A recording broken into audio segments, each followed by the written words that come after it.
Welcome to Mama Mosey Tarot. If you're seeing me, it's probably for a reason. No captions, no hashtags, no trending sounds. And I've got the Alleyway Tarot to see why I'm on your FYP.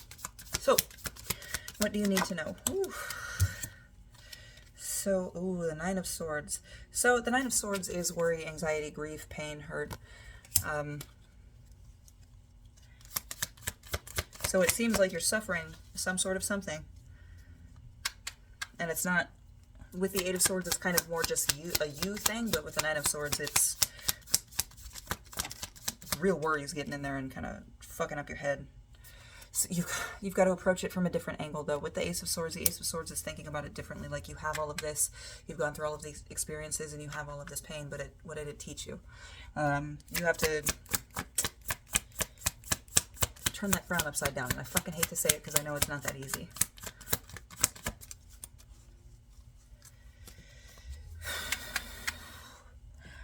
So we do have the Horizon up, face up on the Alleyway Tarot. Or no, Alleyman's Tarot, sorry.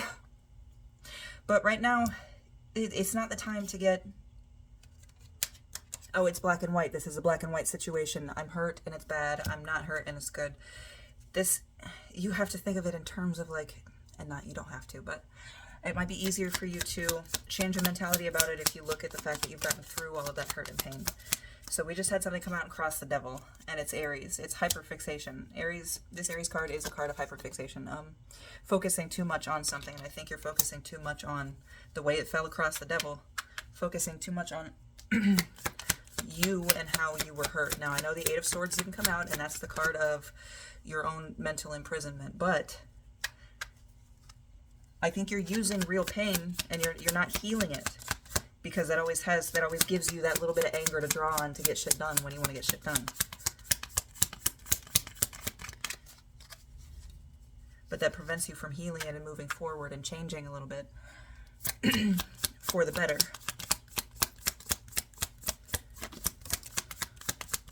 And so the Three of Pentacles came out, and is there something behind it? Teamwork makes the fucking dream work. This Chariot is a card of returning home victorious, and this Three of Pentacles is a card of teamwork. It might be beneficial to you to find some help groups or some kind of talking, like, you know how they have like AA and stuff like that? Just a forum where you can talk with people who have kind of been through the same thing as you. That could even be just fucking Facebook groups or subreddits.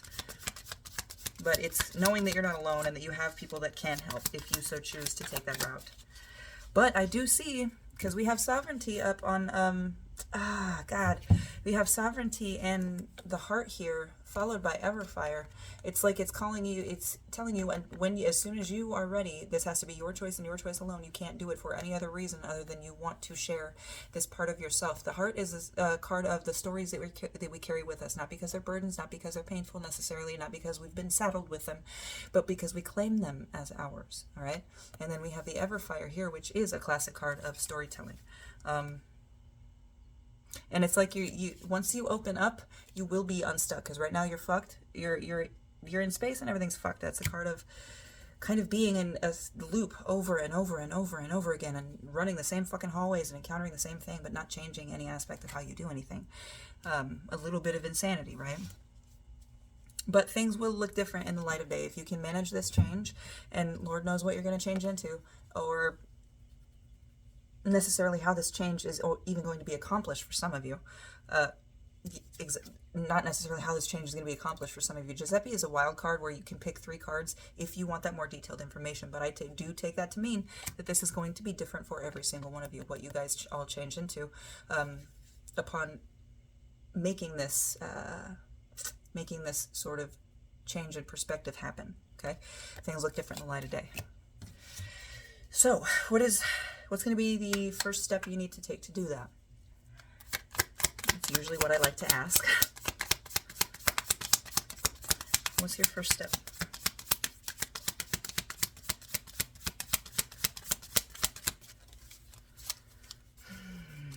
We'll see. But there is victory here with that Chariot. There is returning home victorious with that Chariot. So It is healing yourself. It's kind of following your instincts, healing yourself, but also with this Six of Cats, making sure that you're not taking it a little too far, okay? You have to do things in balance, all right? And so doing things in balance, make sure your emotions are balanced as well. Like, I take that Cancer card, usually the way it feels is pure emotion. But it is balanced, you know what I mean? So we had Capricorn come out sideways. So Capricorn is stubbornness and groundedness and earthiness, but the other person might also be a Capricorn. But this, what you're doing, this self-care isn't for anybody else. But you need to be aware of the fact that you might not get any recognition for the healing you are doing. And you have to 100% make it okay for you in your head that you are the one that's getting healing from this. Nobody else has to notice. This isn't for them. This is for you.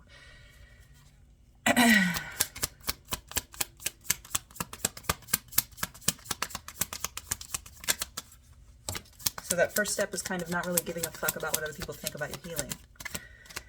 And then making a choice on how you're going to do it with the Two of Obelisks here. Making a choice on how you're going to do it.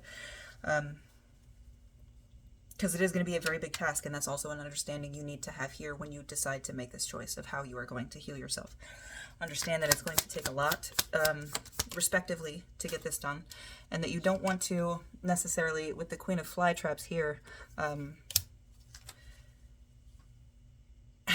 make it like an aggressive, well, fuck you, I'm going to heal the fuck out of myself. You have to actually be in that space where you want to heal.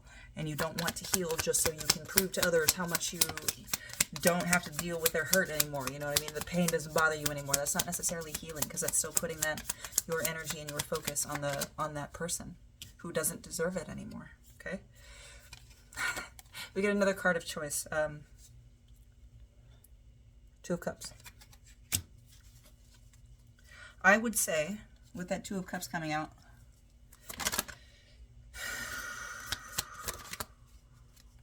love is the key to turn this into something that is a story, and not something that haunts you, not something that you have to revisit and stay at, but something that you can look back at and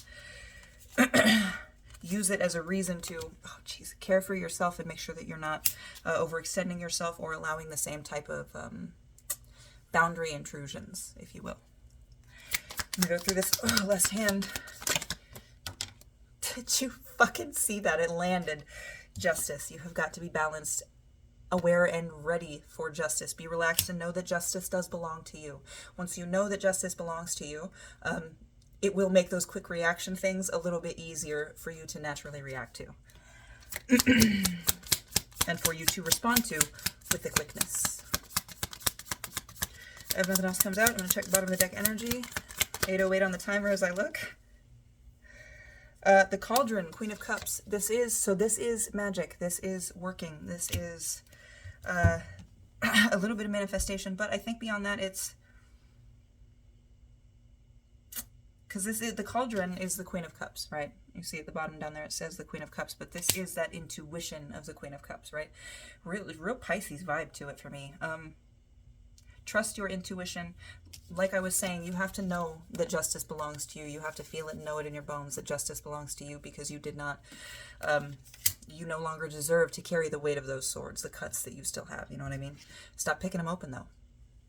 The scab's never going to heal if you don't stop picking. All right? I really, really hope this helped. Love you.